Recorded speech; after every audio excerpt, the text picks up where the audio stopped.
buat kita semua. Perkenalkan, nama saya Selastia dengan NIM G340125131 yang akan menjadi moderator dalam presentasi kelompok 2. Baik, KTI kami berjudul Pengaruh Perubahan Cuaca Ekstrim Terhadap Tanaman Talas Bogor. Pendahuluan, kenapa sih saya mengambil KTI dengan judul ini? Seperti yang kita tahu, Bogor disebut juga dengan kota hujan. Terkadang setiap siang, malamnya tidak bisa memperkirakan perubahan cuaca tersebut. Kami sebagai kelompok 2 penasaran apakah perubahan cuaca ini berpengaruh terhadap pertanian dan mengapa kami mengambil sampel dari tanaman talas. Kita tahu bahwasanya tanaman talas ini adalah tanaman ikonik kota Bogor. Maka dari itu kami pun penasaran apakah di tanaman talas ini pengaruh perubahan cuaca ekstrim tersebut dapat berpengaruh, karena tanaman talas ini juga katanya adalah tanaman yang kebal atas perubahan cuaca.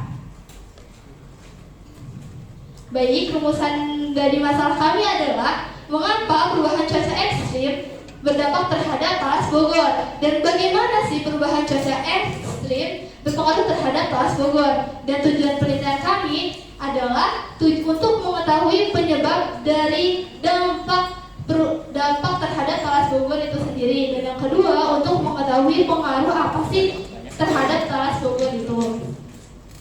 Dan di sini ada manfaat penelitian. Manfaat penelitian ini diharapkan memberikan kontribusi yang berarti kepada siapa? Kepada petani. Petani, kenapa petani? Untuk dasar menentukan waktu tanam mereka, karena ketika mereka sudah pas di waktu tanam itu juga akan berpengaruh terhadap hasil panen mereka. Habis yang kedua ada pemerintah. Kenapa pemerintah berpengaruh? Itu untuk menyusun kebijakan yang membantu petani itu sendiri. Karena jika memang varietasnya sudah membantu, di bawah-bawahnya pun akan sejahtera. Yang kedua di bidang ilmiah, yaitu mengetahui respon fisiologis pengembangan varietas unggul dan nantinya akan berkontribusi terhadap pengayaan literatur ilmiah, dan untuk penelitian selanjutnya akan dijadikan sebagai referensi. Dan yang terakhir yang tidak kalah penting yaitu terhadap sosial ekonomi. Yang pertama adalah menjaga stabilitas pendapatan, dan yang kedua adalah mendorong pertumbuhan ekonomi lokal. Oke, baik, untuk bab 2 akan dijelaskan oleh rekan saya, Casey. Kembali dipersilahkan.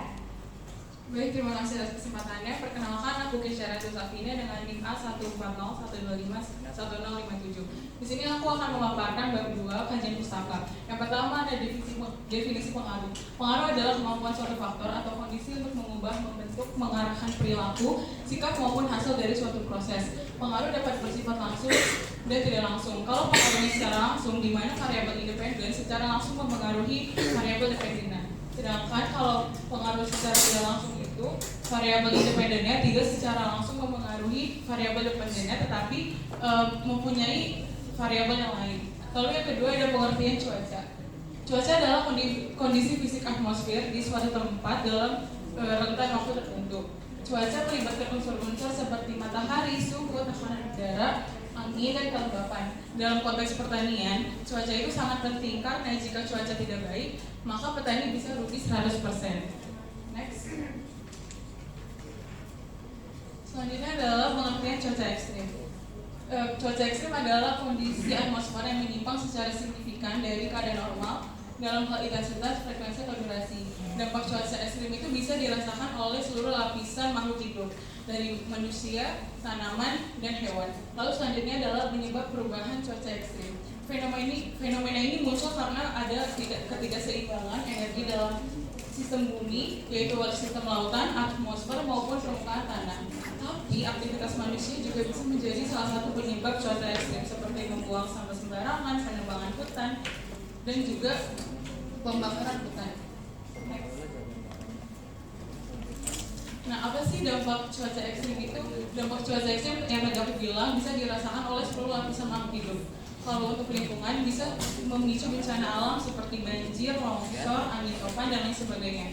Dalam pertanian itu bisa menyebabkan gagal panen karena cuaca itu salah satu faktor terbesar metabolisme tumbuhan. Kalau peternakan itu bisa memicu adanya penyakit baru pada hewan ternak, sehingga peternak juga bisa rugi 100%. Begitupun juga dengan kita bisa terkena penyakit baru sehingga interaksi sosial kita bisa terganggu. Segitu aja yang bisa saya sampaikan. Selanjutnya akan disampaikan oleh rekan saya di Mbak. Oke, terima kasih Desi. Di sini dengan waktu singkat-singkatnya saya akan menjelaskan materi saya secara sederhana kepada teman-teman. Sebelumnya perkenalkan, nama saya Gibri Maksimal Ginting, NIM saya A240102515. Oke, di sini saya akan menjelaskan mengenai tema kami, yaitu tanaman talas Bogor. Sebelumnya kita lanjut ke tanaman talas Bogor. Ada satu hal yang harus kita lakukan pola pikir kita, cara pola pikir teman-teman di sini semua. Di sini saya ingin menjawab pola pikir tentang tanaman. Sebelumnya, apa sih itu tanaman? Definisi tanaman itu adalah tumbuhan yang sengaja ditanam dan dirawat oleh dengan media tanam tertentu untuk sebuah kebutuhan tertentu. Dan dia itu kebutuhan tertentu itu apa aja sih? Bisa jadi dalam bidang ekonomi, baik itu pangan. Dan salah satunya tanaman talas yang kita tahu adalah dia sangat memiliki karbohidrat tertentu, memiliki kandungan karbohidrat yang bisa dipenuhi oleh makhluk hidup. Oke, di sini kita lanjut ke tanaman talas Bogor di dalam klasifikasi ilmiah. Tadi kan saya sudah menjelaskan tentang mengenai apa itu tanaman. Sekarang kita mengklasifikasikan ilmiah mengenai tanaman talas Bogor. Di sini ada terlihat kingdom, dia termasuk ke kingdom pantai dan dia termasuk ke dalam keluarga atau family Archaeo dan termasuk ke spesies Localesia aquilenta. Oke, untuk itu setelah itu kita harus tahu bagaimana sih teman-teman bentuk karakter fisik dari tanaman talas Bogor itu sendiri. Oke, tentu kita di sini, apalagi tanaman talas Bogor itu kan merupakan salah satu tanaman ikonik yang ada di Bogor. Tentunya dari kita semua sudah sangat sering melihat tanaman talas Bogor. Bahkan di belakang cecer sendiri sudah ada tanaman talas Bogor itu. Oke, di sini dia merupakan tanaman yang cukup besar ya, bisa tumbuh lebih dari 1 meter teman-teman. Merupakan untuk sebuah tanaman yang cukup besar untuk di kelasnya, dan dia memiliki daun yang cukup lebar. Mengapa dia memiliki daun yang cukup lebar? Karena dia menghasilkan karbohidrat, dia harus berfotosintesis dengan baik, sehingga dia membuat daun yang cukup lebar untuk berfotosintesis. Di sini satu fakta teman-teman yang kita tidak tahu, yang banyak orang tidak tahu, ternyata tanaman talas itu memiliki bunga teman-teman. Ternyata dia bukan hanya berkembang biak dengan cara vegetatif, ternyata dia bisa berkembang biak dengan cara biji teman-teman. Namun dari Profesor Edi kami mendapatkan informasi bahwa dia mengatakan kalau tanaman ini bisa tumbuh dengan cara biji, namun membutuhkan penyerbukan yang saat ini merupakan hal yang sulit teman-teman. Oke, di sini saya ingin menjelaskan tentang habitat dan syarat tumbuh dari tanaman talas Bogor itu sendiri. Di sini teman-teman, tanaman talas Bogor itu dari penjelasan Profesor Edi kami mendapatkan informasi bahwa tanaman talas Bogor merupakan tanaman yang bersifat amfibi. Dia bisa hidup di darat maupun di dalam air, teman-teman. Oleh karena itu, dia bisa tumbuh di 0 sampai di 2000 mdpl, teman-teman. Itu merupakan salah satu adaptasi yang sangat-sangat baik, teman-teman. Di sini iklim yang ideal itu merupakan iklim tropis, karena tanaman talas Bogor itu membutuhkan air yang cukup dan membutuhkan cahaya matahari yang cukup, sehingga karena dia kan berfotosintesis, maka dia membutuhkan cahaya yang cukup. Dan di sini kondisi tanah yang diperlukan adalah kondisi tanah yang gembur dan subur dan memiliki pH 5,5 sampai 6,5 pH, teman-teman. Dilanjutkan oleh teman saya Ismu Aziz. Oke, teman-teman semuanya, perkenalkan, nama saya Ismu Aziz. Di sini kita membahas tentang ekologi dan adaptasi. Secara ekologi dan adaptasi, peneliti kita sekarang menggunakan pemodelan distribusi spesies, yang mana alat ini berguna untuk memprediksi lahan mana yang sangat cocok untuk ditanami tanaman talas. Mengapa prediksi ini penting? Karena tanaman talas bukan hanya sekedar tanaman liar.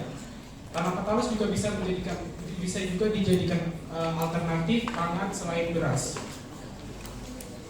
Melalui pemodelan ini, kita bisa merancang strategi mitigasi seperti menanam varietas tanaman talas yang tahan akan iklim dan ditanam di lingkungan yang tepat.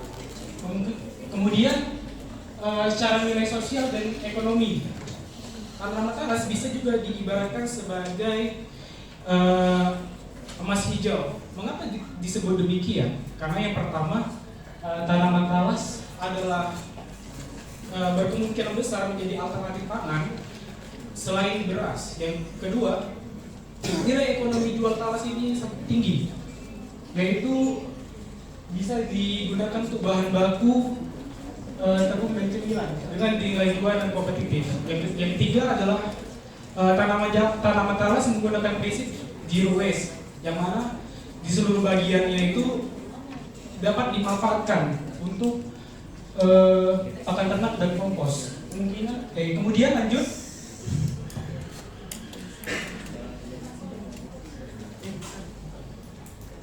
Kemudian potensi-potensi tersebut dihadapi dengan dampak cuaca ekstrim. Yang pertama, kekeringan, curah hujan tinggi, fisiologis dan kualitas talas. Kemudian dilanjutkan oleh teman saya. Perkenalkan, nama saya Faris Novan Ciptono. Saya akan menjelaskan tentang metodologi penelitian. Metodologi penelitian yang digunakan dalam penelitian ini adalah metodologi kualitatif. Lokasi yang digunakan dalam penelitian ini adalah 3, yaitu Kuntum Farmfield, Jalan Cipor, dan juga Fakultas IPB. Populasi dalam penelitian ini adalah seluruh tanaman talas yang dibudidayakan oleh seluruh petani talas. Sampel penelitian diambil di Kuntum Farmfield dan di Fakultas IPB. Dilanjutkan oleh teman saya, Ray.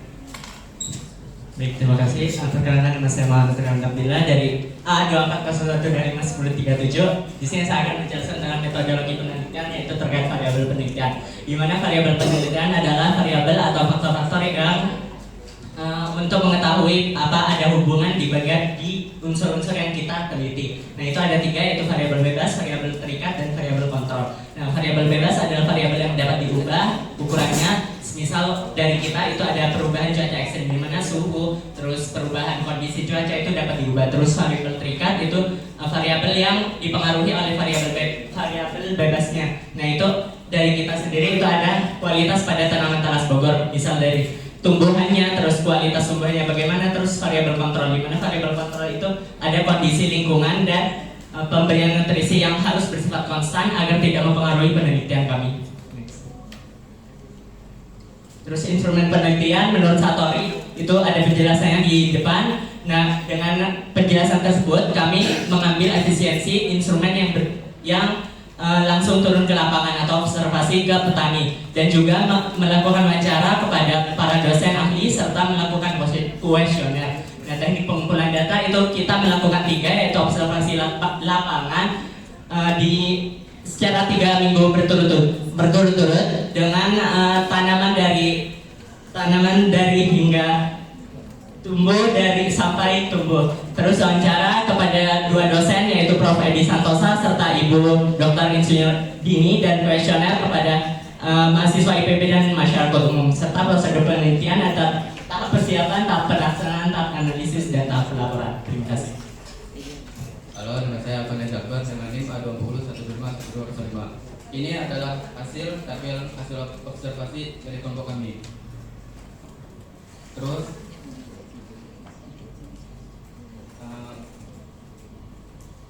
dengan wawancara ini kami mendapatkan 3 pendapatan narasumber, yaitu petani, dosen prodi AGH, dan profesor bidang AGH. Yang pertama itu petani yang bermasalah di lapangan, yaitu adalah musim kemarau bersama utama, yang artinya pengaruh cuaca langsung mempengaruhi tanaman dan penganan masih sederhana. Yang kedua, terus ibu dosen ini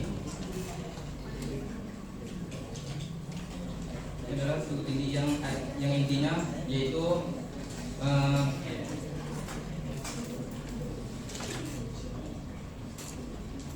yang secara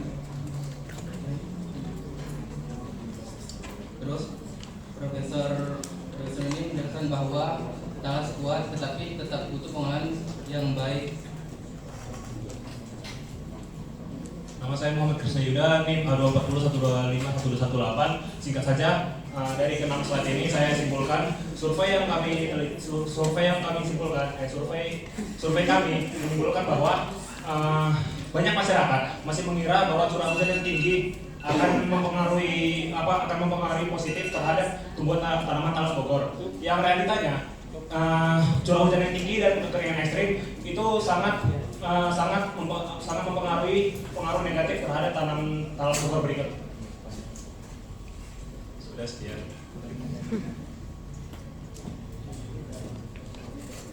Oke baik, penjelasan dari penjelasan telah disampaikan oleh kelompok 2 dari bab 1 sampai bab 5.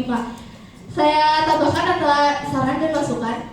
Sarannya adalah untuk petani talas, perhatikan pola cuaca dan irigasi, sistem irigasi serta teknik untuk menanam yaitu dengan gundukan jika cuaca hujan, serta varietas-varietas yang lebih unggul. Selanjutnya untuk selanjutnya, kami menyadari bahwasannya di KT kami memiliki banyak kekurangan. Diharapkan caranya adalah pengamatannya bisa lebih panjang, terus dikembangkan, dan sehingga menghasilkan varietas baru. Sekian dari kelompok 2, kurang lebihnya mohon maaf. Wassalamualaikum warahmatullahi wabarakatuh.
Baik, selanjutnya adalah sesi tanya jawab kepada audiens dipersilakan.